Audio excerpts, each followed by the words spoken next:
Good morning, everybody, and welcome to another episode of Buzz 101, hosted by the Kutztown Small Business Development Center. We're broadcasting live here from our offices at Kutztown University in Berks County, Pennsylvania. Who is we exactly? My name is Mike Grimm. I am the Government Procurement Specialist here at the Small Business Development Center, helping small businesses market to local, state, and federal governments. However, I also have a strong interest in social media and how small businesses can use it to their advantage, whether it's through marketing or communicating with their customers. I deliver a workshop once in a while of the social media, a social media workshop once a month as well. So certainly something that interests me. Peter, what about you? Besides not muting anything in the office, which it seems to be a general trend that we have. Wouldn't be a show without it. Yeah, you know, as a technical expert, apparently I'm not very good. So other than not muting my devices when we do a live television show, I work here with Mike at the Small Business Development Center at Kutztown. I work as the blended learning and consulting specialist. So part of my role is to bring educational programming, things like this show, to you as often as we can. Sorry for the glare up from my bald head, but that comes with the territory. And also, beyond that, I work with businesses looking to do things with online marketing, so that would be social media, websites, and anything else digital marketing that may be out there.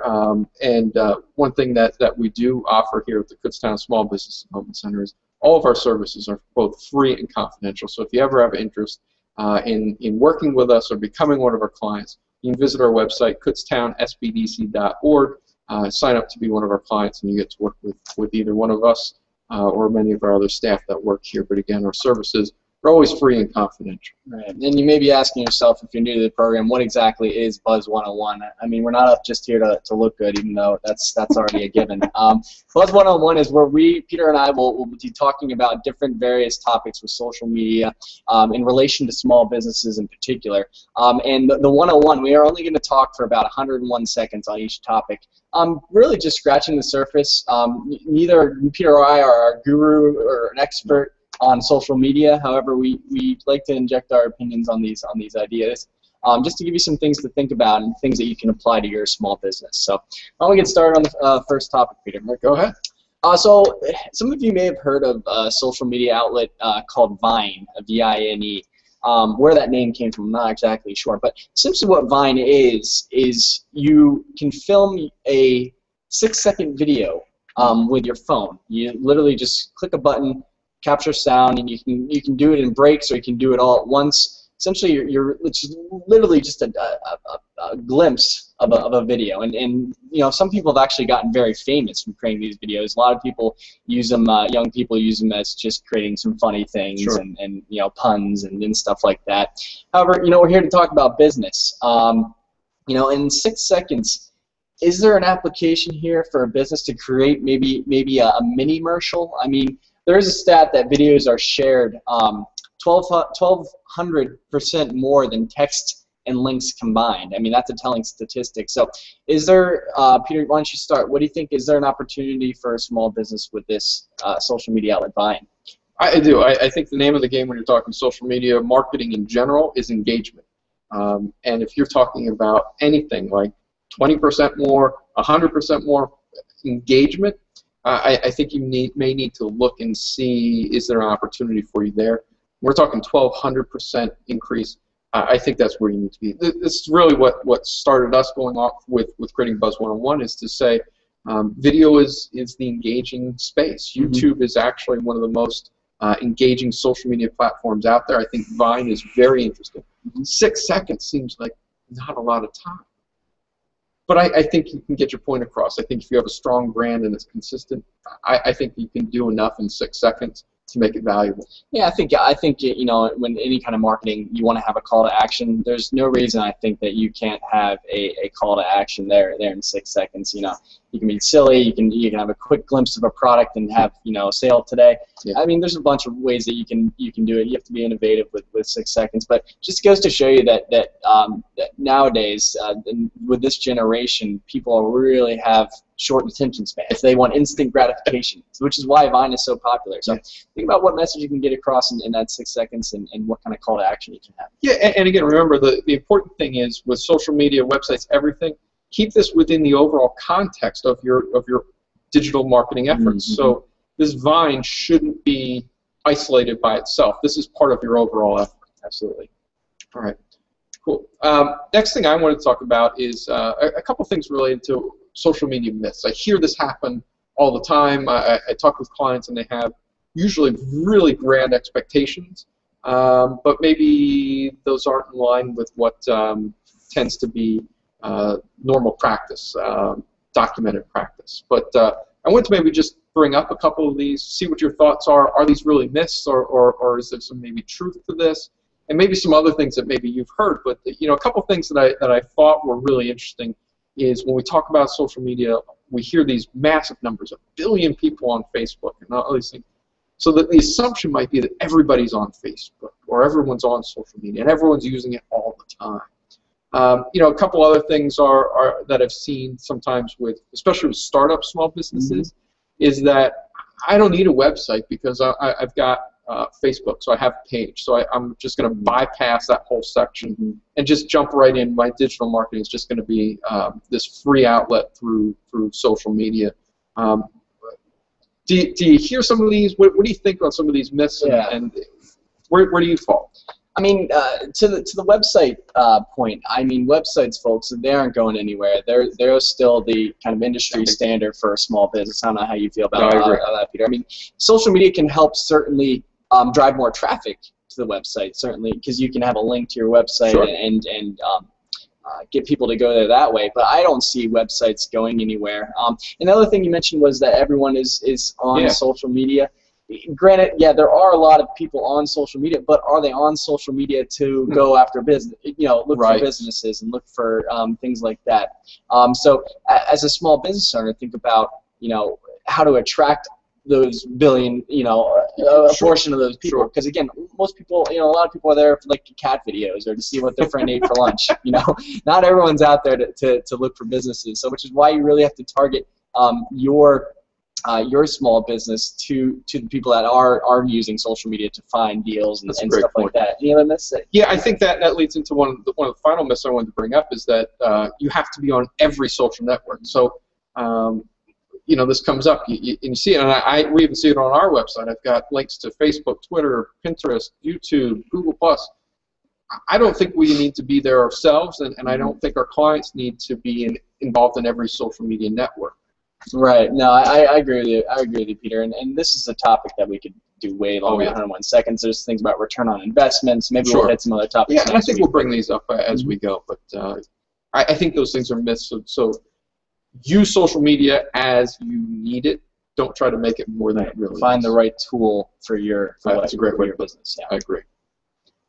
So folks, one of the parts of Buzz 101 that we're trying to push is the interactive part. We can sit up here and talk about social media, but we really love to hear from the folks that are tuning in and hear about what they have to say about these topics as well. So if you do have any questions or comments based on what we're saying, fine to disagree with us. That's perfect. Absolutely. We encourage you to connect with us via either Twitter at Kutztown, Kutztown, SBDC, or you can email us at sbdc@kutztown.edu. Yeah. So again, if anything comes up that you're interested in, you can even tweet us articles that we could use in the future. We just really want to push an interactive aspect rather than us just one-way communication. Sure. Yeah, and I was actually just checking my phone. That's part of this being live and being able to look at this. So, a couple nice retweets out there and some things. So we appreciate what's going on. If you have questions or comments, drop us a line. We're happy to deal with that. And we'll get to those questions and comments at 11:22. All right. Next up, I bring this topic up probably every week on Buzz 101 because I think it's important to discuss, and that comes around the area of small businesses dealing with crisis and and issues, and whether that's weather-related, key personnel-related, the roads department is doing work and they've diverted traffic around your business. How do you deal with this stuff? And one of the things that keeps coming up in my mind is, even though there's a crisis, even though there may be a disaster or disruption, you still have an audience, and they still are looking for, how does this impact me, right? I'm sure that people have empathy if there was a flood, but they're also wondering, yeah, but was my product in your basement that got flooded? And how do you handle some of this, and do you still have to handle your crisis communication as general marketing and decide the audience, decide the platform, and use those means just like you would any other kind of communication? Yeah, in my opinion, yes. And you know, there's all sorts of crises. You have your fires, floods, but there could be IT failure. There could be a loss of a key employee. Yep. So I think it's when you think about crisis, to think about it in many different terms. But to your question, Peter, I do kind of find it as a marketing plan, because, or as the same way you approach a marketing plan, in that you need to have specific messages for your specific audiences. So say you're doing business, your general consumer base. What is your message to them? Maybe you're doing work with the government. Do you have a separate message for them as far as, you know, when you're going to get back on your feet? You know, as long as you keep your core values in place and still have that vision for the business, I think those are two things that are key for a crisis plan. But when something like this happens, you need to have a quick response as well, which actually social media can be a great way to get news. A lot of people find out news nowadays through social media and Twitter. So if that's where a lot of your audience is, that's another place where you can communicate with them. Yeah, and I still think this comes back to some of the core foundations of marketing in general.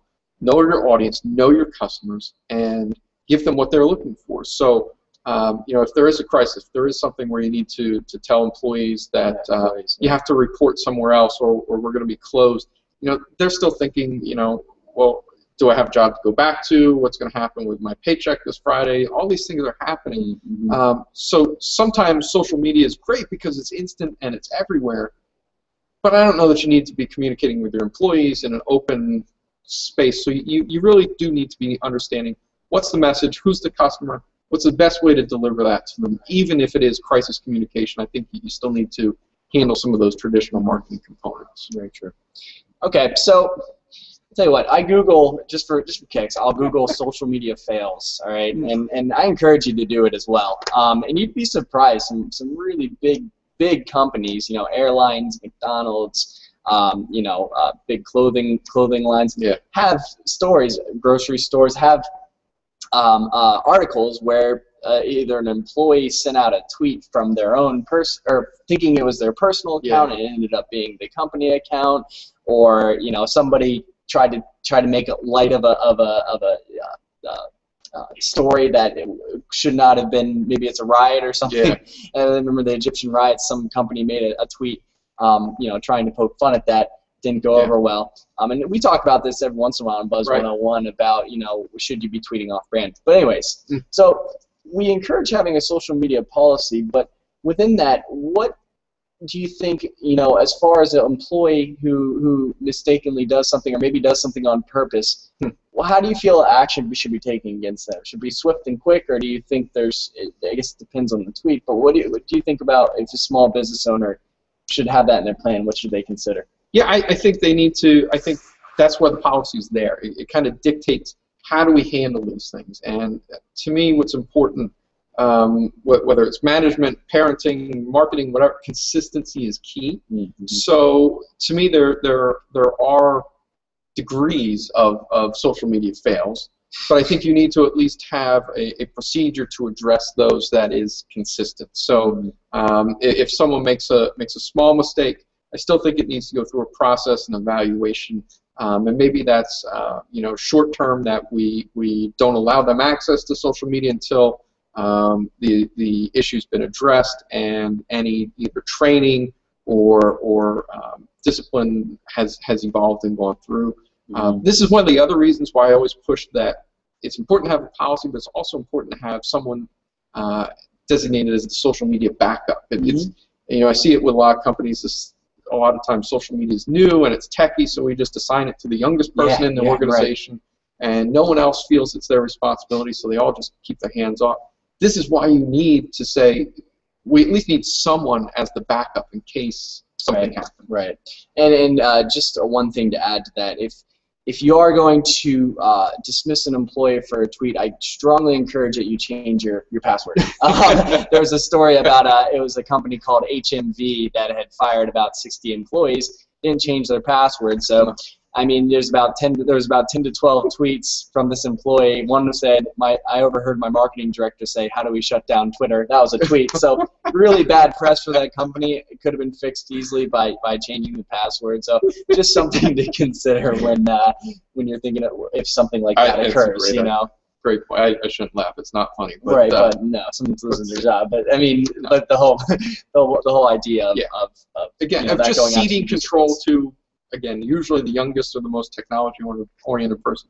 Probably not the whole way to do social media. There needs to be a plan. Mm-hmm. Again, we're getting close now. It's about 11:16, so we're getting real close to that time where we're going to address any questions or comments you might have. So again, you can tweet us at Kutztown SBDC, or if you want, you can also just email us.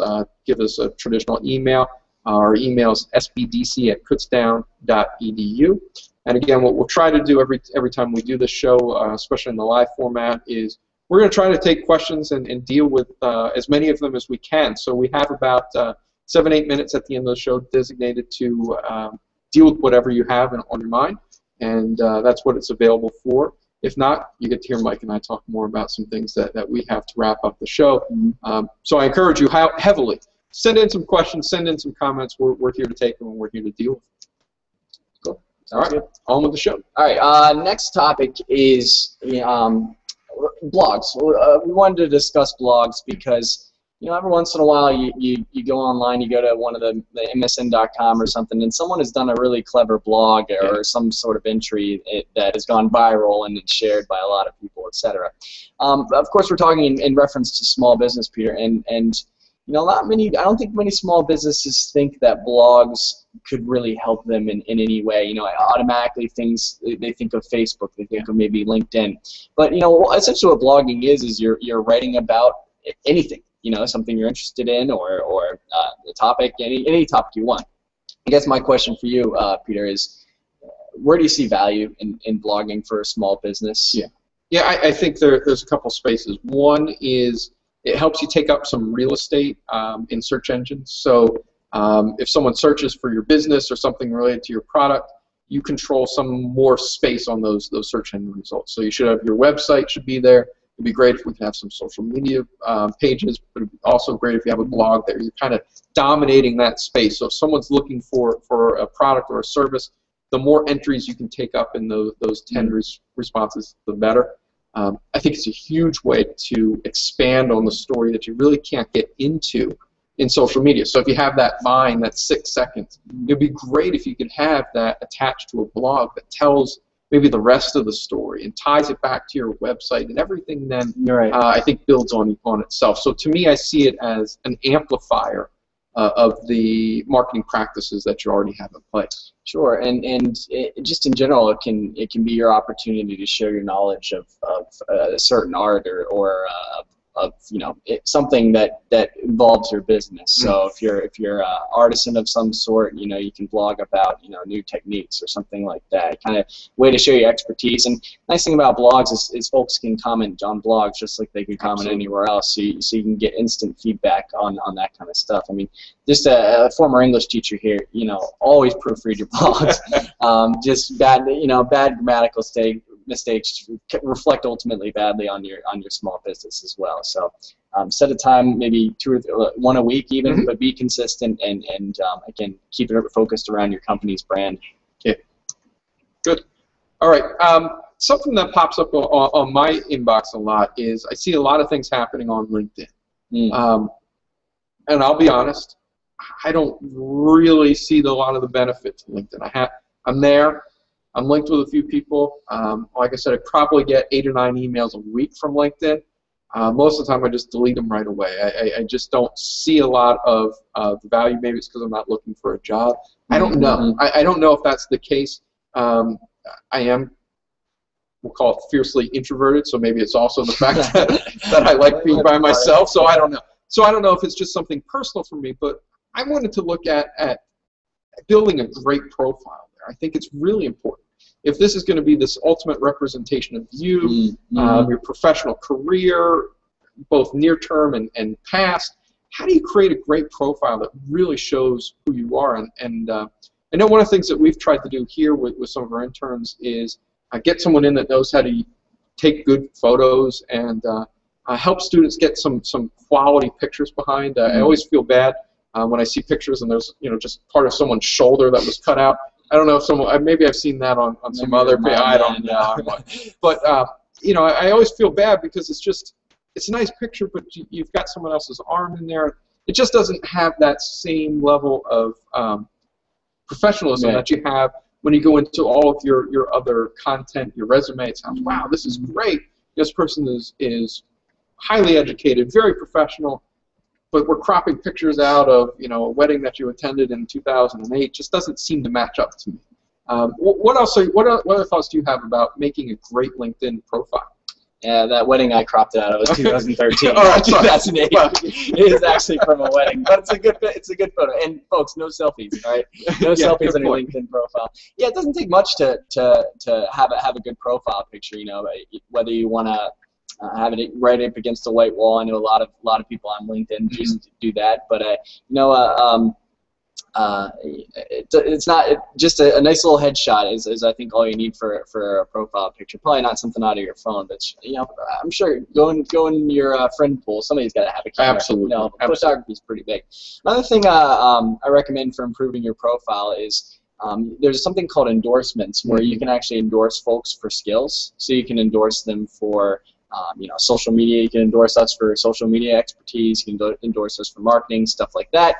Go around and endorse your friends if you think they're qualified for certain things. Maybe oftentimes it's kind of one of those I scratch your back, you scratch mine. I give you an endorsement and you give one back. It's about networking. I mean, that's what this place is supposed to be about. So yeah, why not use the friends in your network that have those skills to build it? And you get a chance to write a brief description, a brief kind of a personal statement. And I encourage you to really kind of think about how to engage people with this personal statement. Not like, oh, I like marketing. Think about show your passion. Show your passion on the page if you can for that. And back in line with what we were talking about with Vine and even what we're doing here today with Buzz 101, it seems now you can start adding some rich content in LinkedIn. So put in some videos. Again, good quality videos. If you have them, start doing that. It's engaging, and I think that's the way to go. Sure.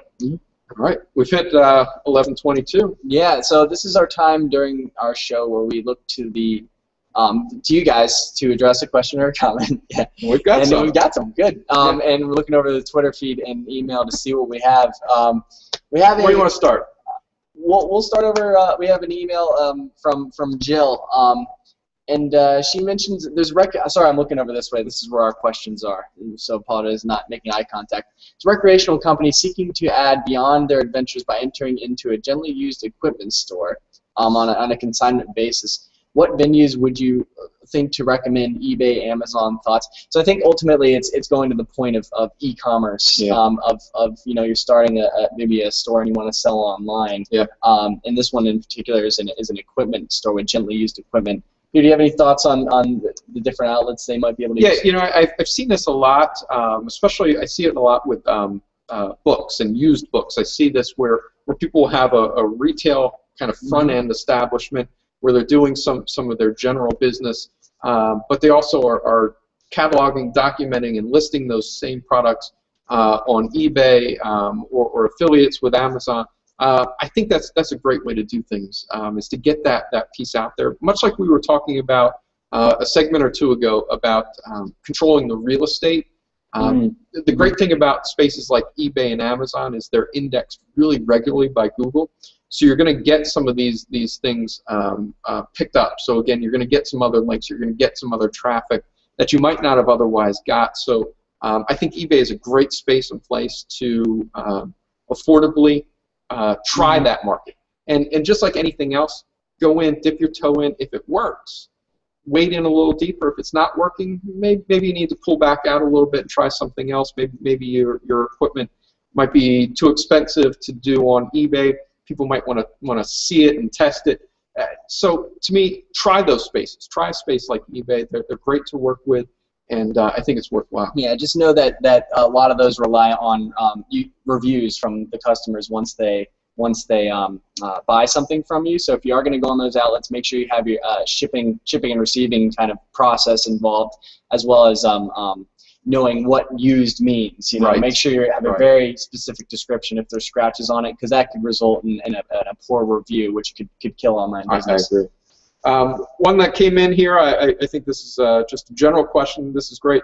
Is that an 8-ball on the shelf in the back? And it's not just an 8-ball, it's actually a magic 8-ball. I'm not sure if you're all familiar with this, but you can ask it a question, and it comes up with an answer. So, Peter, what does the 8-ball think of our show? It says, signs point to yes. So I'm assuming it's telling us we should continue, but if you don't have a magic 8-ball, it does greatly increase the efficiency of decision-making processes. I can't speak to the effectiveness of those decision-making processes, but it does help a little bit. Wonderful question. So thank you for the question. Here's a quick question via Twitter. This was from Kelly. What are some good resources where businesses can find examples of social media policies? Well, you know what, Kelly? I honestly, when I created one for the SBDC, I Googled social media policy and procedures. I'm trying to remember who I ended up picking.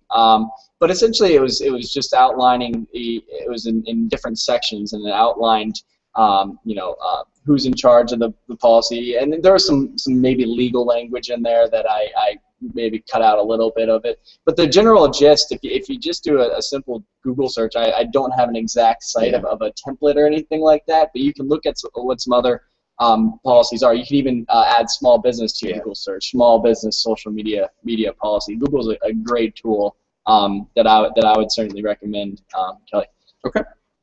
Here's a quick one from James. Basically, what do you think about video blogging as a replacement for the traditional written blog? And do you have thoughts on using the video instead of total replacement of text? Here's the thing. I mean, stats don't lie, and the fact is that videos, as we said earlier, are shared a heck of a lot more than text and links, and they're easily digestible. Yep. Even on a job website, they give you an opportunity to put a video of yourself out there. What better way to advertise yourself than actually them seeing you? I never said words can't. It's hard to express passion in words. As far as the blogging goes, James, I really think it's starting to turn towards that, and it's I think it's based on this new generation of being a very visual generation.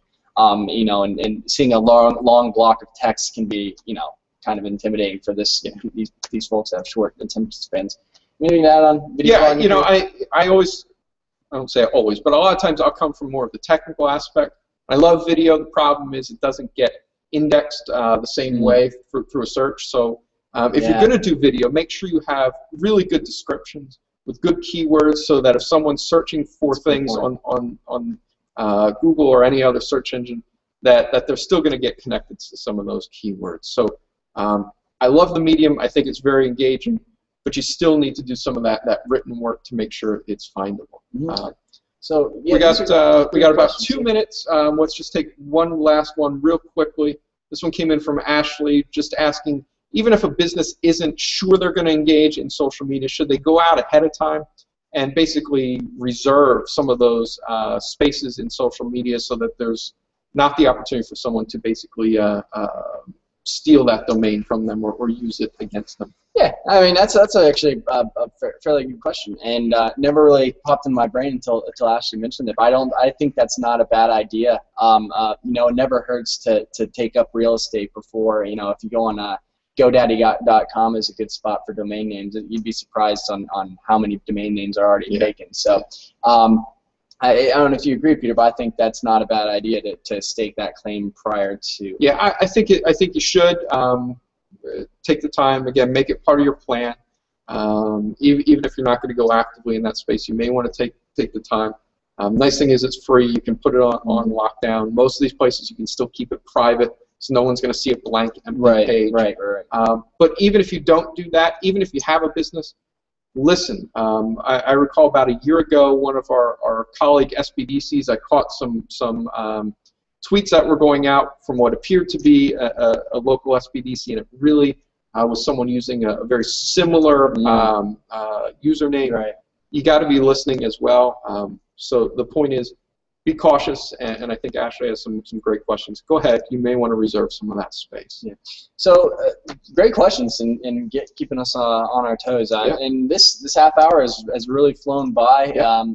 We appreciate you guys tuning in to listen to us on Buzz 101. We will be broadcasting Fridays at 11 a.m.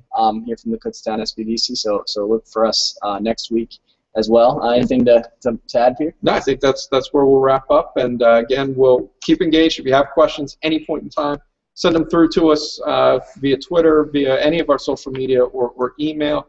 Or if you have something you want us to discuss, ask away. You can ask it now. Mike and I will pick that stuff up, and we'll deal with it when we can. Well, thanks for tuning in to Buzz 101. Customers are talking. Are you listening?